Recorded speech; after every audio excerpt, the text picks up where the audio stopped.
Bismillahirrahmanirrahim. Assalamualaikum warahmatullahi wabarakatuh. Alhamdulillahirabbil alamin. Wassalatu wassalamu ala asrofil anbiya wal mursalin wa ala alihi wa ashabihi ajma'in. Amma ba'd. Puji syukur ya kehadirat Allah Subhanahu wa taala yang telah melimpahkan karunia-Nya kepada kita sehingga kita bisa bertemu kembali walaupun dengan online ya dalam mata kuliah mikrobiologi ya. Saya melanjutkan yang kemarin yaitu tentang perkembangan dan pertumbuhan mikroorganisme ya. Sebelumnya silakan berdoa dulu, berdoa mulai.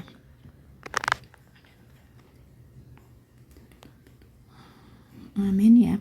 Saya melanjutkan, kemarin kita sudah membahas tentang metabolisme ya, metabolisme pada bakteri. Apa itu metabolisme? Yaitu mengambil dan mengambil zat makanan dan membuang sisa ya. Kemudian metabolisme atau ada dua, dibagi menjadi dua, yaitu penyusunan atau pengambilan zat makanan disebut anabolisme dan penggunaan zat makanan disebut katabolisme ya. Kemudian bakteri berdasarkan zat makanannya ada dua, bakteri autotrof, bakteri heterotrof gitu ya. Kemudian pernafasan bakteri ada dibedakan menjadi dua, bakteri itu bakteri aerob dan anaerob ya. Kemudian perkembangbiakannya bakteri ya melalui seksual dan aseksual ya. Kemudian kalau aseksual ada yang dinamakan pembelahan biner, ada yang dengan tunas seperti itu ya. Kemudian ada dengan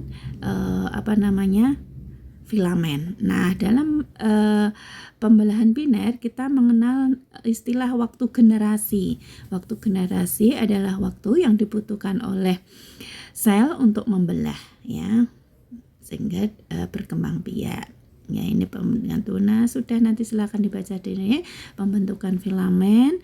Nah, ini reproduksi seksual itu ada tiga, yaitu transformasi, konjugasi, dan transduksi. Sekarang kita beralih ke pertumbuhan ya. Terakhir kemarin ini pertumbuhan mikroorganisme ya. Sama dengan kita manusia, mikroorganisme itu juga akan tumbuh gitu ya. Tipe pertumbuhannya pembelahan inti tanpa diikuti pembelahan sel, kemudian pembelahan inti diikuti dengan pembelahan sel. Jadi ada peningkatan ukuran sel dan ada peningkatan jumlah dan besarnya ukuran sel gitu ya. Ini masih terkait dengan waktu generasi ya. Nah, sekarang apa saja yang dibutuhkan atau menjadi syarat tumbuhnya bakteri ya, tumbuhnya mikroorganisme. Ada 3 poin, yaitu kondisi fisik, kemudian nutrien uptake atau kayak konsumsi nutrien seperti itu, dan yang ketiga adalah faktor kimia ya. Persyaratan nutrisi ya, semua bentuk kehidupan itu membutuhkan substansi kimia dalam bentuk nutrisi ya sebagai sumber energi. Kemudian adanya karbon, adanya nitrogen. Ya. Semua organisme membutuhkan sumber energi, misalnya tumbuhan hijau dapat menggunakan energi cahaya ya, bergantung oksidasi senyawa kimia untuk memperoleh energinya, misalnya dalam hal fotosintesis ya. Kemudian semua organisme membutuhkan karbon ya, bisa dalam bentuk karbon anorganik, yaitu karbon dioksida, dan karbonnya itu diperoleh dari bahan organik, misalnya karbohidrat. Kemudian juga membutuhkan nitrogen. Nah, membutuhkan nitrogen itu sama, bisa dalam bentuk anorganik ya, misalnya kalium nitrat. Kemudian juga dalam bentuk organik, misalnya dalam protein itu ada kandungan nitrogennya ya. Terus semua organisme juga membutuhkan sulfur dan fosfor ya. Kemudian membutuhkan beberapa unsur logam, ada natrium, kalium, kalsium, magnesium, mangan, ferum, zinc, kuprum, kobalt. Ya, itu tapi dibutuhkan dalam jumlah yang kecil. Terus juga membutuhkan vitamin kayak kita ya untuk mengaktifasi enzim substansi yang menyebabkan perubahan kimia. Vitamin ini penting ya untuk pertumbuhan. Kemudian juga membutuhkan air ya untuk fungsi metabolisme dan untuk pertumbuhannya.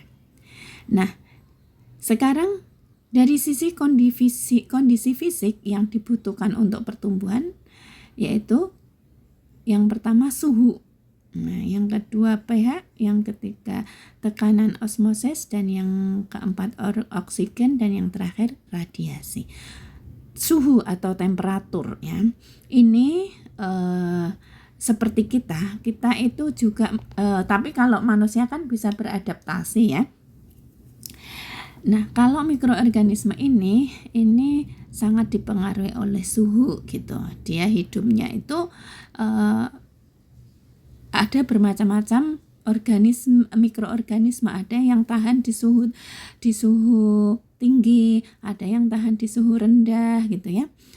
Nah, beberapa jenis mikroba dapat hidup pada daerah temperatur yang luas, sedangkan jenis lainnya pada daerah yang terbatas. Nah, temperatur minimum suatu jenis mikroba itu merupakan temperatur yang paling rendah di mana mikroba itu masih bisa bertahan ya. Itu disebut temperatur minimum. Kalau temperatur optimum adalah temperatur yang paling baik atau paling sesuai untuk kehidupan mikroba, sehingga mikroba itu bisa tumbuh dengan baik dan subur seperti itu. Kemudian temperatur maksimum maksudnya temperatur yang paling tinggi yang dimana mikroba itu juga masih bertahan untuk hidup, gitu ya.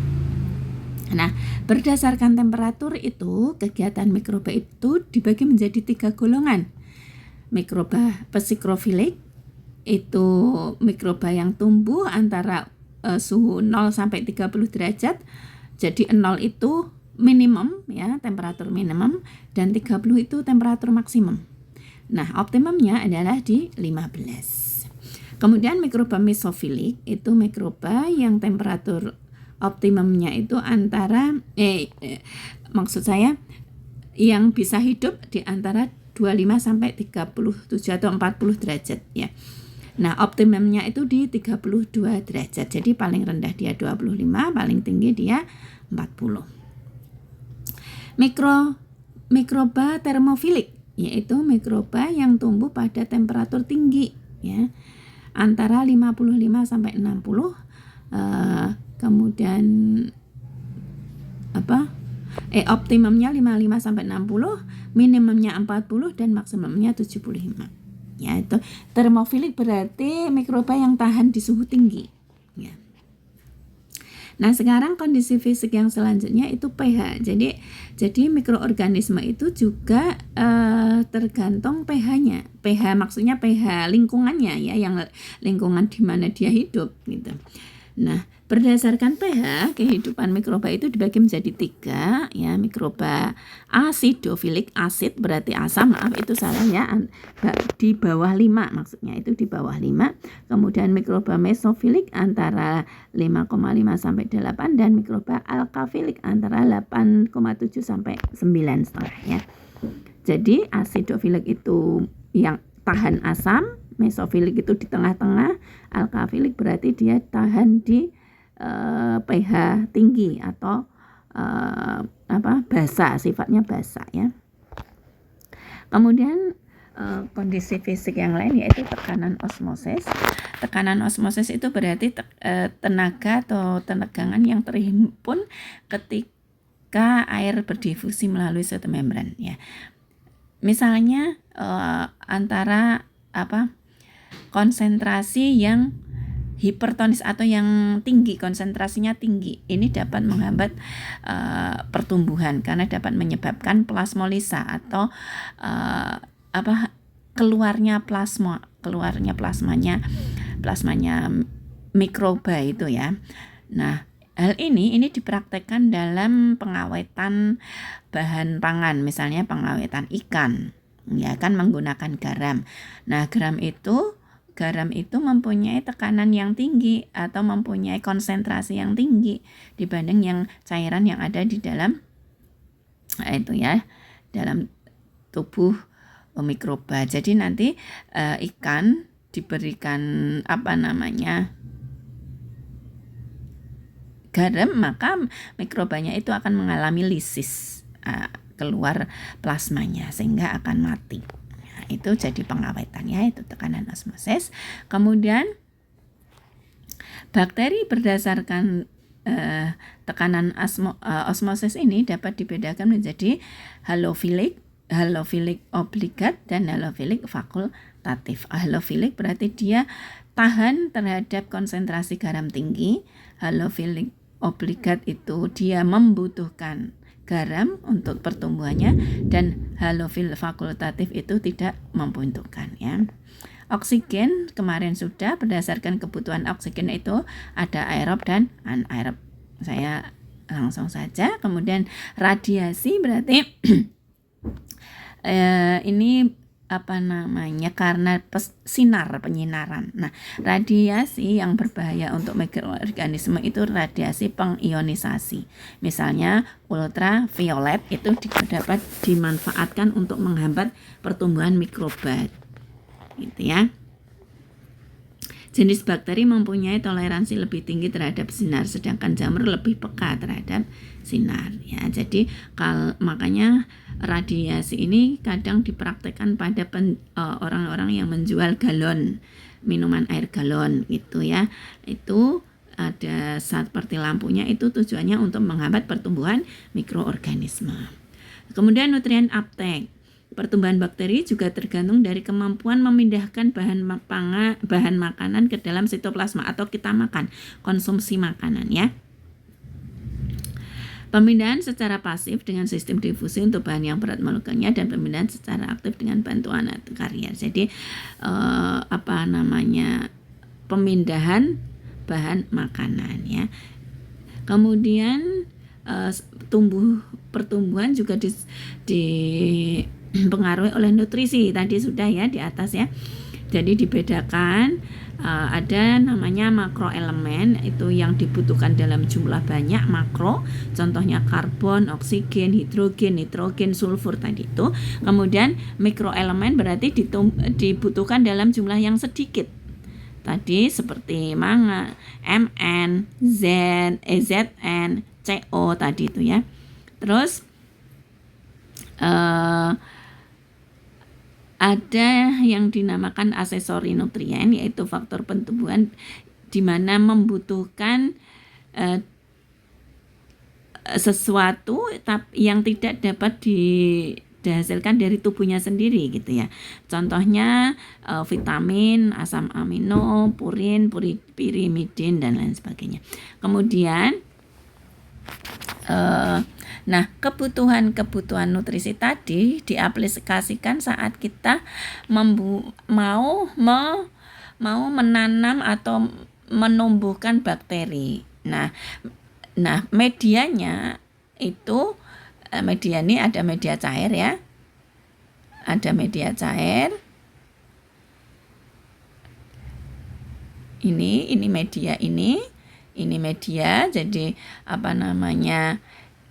bahan yang ada di situ itu sudah mengandung nutrisi-nutrisi yang dibutuhkan oleh mikroba, gitu, ya. Nah, sekarang fase pertumbuhan. Ini yang penting kalian perhatikan, ya. Jadi pertumbuhan mikroba itu kalau dibuat kurva seperti ini, ya. Misalnya kita membuat yogurt, tadi di kelas pagi saya juga contohkan yogurt. Kita membuat yogurt, ya. Awalnya itu susu dicampur dengan bakteri, ya. Dicampur dengan bakteri, dimasukkan bakteri. Nanti kita tunggu beberapa saat akan terjadi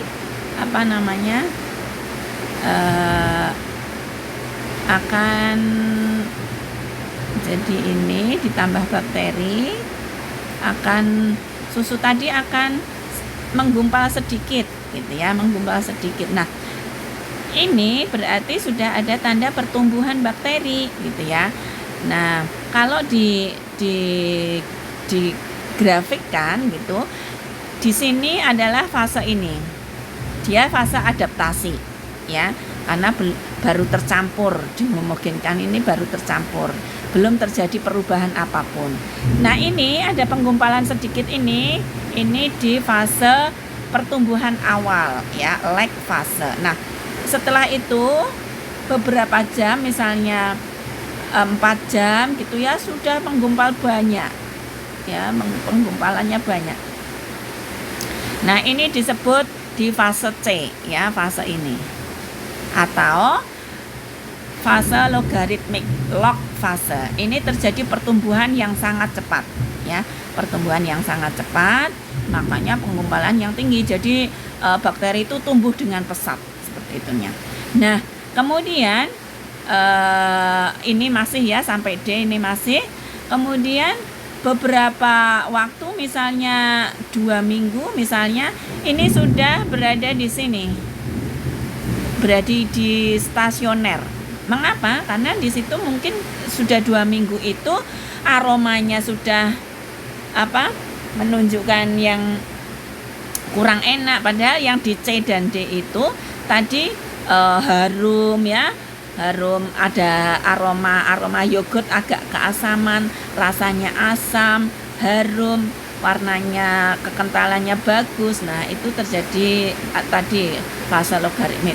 Nah, fase yang stasioner, yang E, itu adalah fase di mana sudah mulai ada yang mati dan pertumbuhan. Jadi antara yang mati dan tumbuh itu jumlahnya sama. Nah, kemudian beberapa saat, misalnya sampai 4 bulan, maaf, sorry ini kepencet. Di F, di yang F ya, di F ini grafiknya sudah turun. Itu berarti sudah banyak racun-racun yang diproduksi, sehingga banyak bakteri yang mati seperti itu. Nah, sehingga dihasilkan racun-racun, sudah baunya tidak enak ya, warnanya sudah tidak putih lagi, kekentalannya sudah agak berubah gitu ya, karena itu sudah diproduksi berbagai macam racun-racun ya. Akhirnya kurva dari pertumbuhan bakteri adalah seperti ini. Jadi nanti kalian bisa menceritakan ya fase-fase ini. Selanjutnya ini adalah penjelasan saya tadi ya, lag fase itu apa saja yang terjadi, log fase itu apa saja yang terjadi, kemudian fase stasioner ya, fase yang E tadi itu ya, terjadi penumpukan produk racun sudah ada gitu ya. Dead fase sudah terjadi banyak sel yang mati, banyak bakteri yang mati. Nah, kemudian selanjutnya adalah pengukuran pertumbuhan bakteri atau mikroorganisme. Untuk membuat kurva pertumbuhan maupun untuk kepentingan lain diperlukan perhitungan jumlah sel ya. Jadi seperti yang saya sampaikan dulu, bahwasanya kita bisa menghitung jumlah sel yang ada pada yogurt misalnya. Itu ya, itu dapat dilakukan dengan 3 cara, yaitu dengan media padat, dengan ruang hitung, dan dengan turbidometer ya. Bagaimana dengan media padat? Seperti yang saya ceritakan dulu ya. Jadi nanti ada dari bahan, misalnya yogurt, kita ambil, kita encerkan. Nah, semakin besar pengenceran, maka jumlah mikroorganisme tadi semakin sedikit ya, sehingga bisa kita hitung. Nah, kalau di sini kan kita belum bisa menghitung nih koloninya, ya kan? Koloninya belum bisa. Nah, bisa menghitung itu antara 10 pangkat min 7 sampai 10 pangkat min 8 di sini ya. Atau mungkin ya itu sih tergantung bakterinya ya, mungkin bisa di 10 pangkat 6. Sorry. Ini 10 pangkat 7 sampai 10 pangkat 6, sorry ya, ini saya oh iya benar, 10 pangkat min 7 sampai 10 pangkat 8. Lah kadang ada yang sudah di 10 pangkat min 6 ini sudah bisa kebaca ya, jadi tergantung pengencerannya. Nah semakin sedikit pengencerannya maka jumlahnya bakteri kan semakin banyak, jadi kok sulit kita hitung, maka pengencerannya ditambah. Nanti bisa kita hitung ada berapa koloni dikalikan 10 pangkat minus pengenceran itu, gitu ya. Itu media padat ya. Kemudian ini media padat berarti kita menggunakan cawan Petri seperti yang saya ceritakan dulu. Yang kedua dengan menghitung ruang hitung ya. Ruang hitung ini seperti kita menghitung sel darah itu ya, hemositometer ya.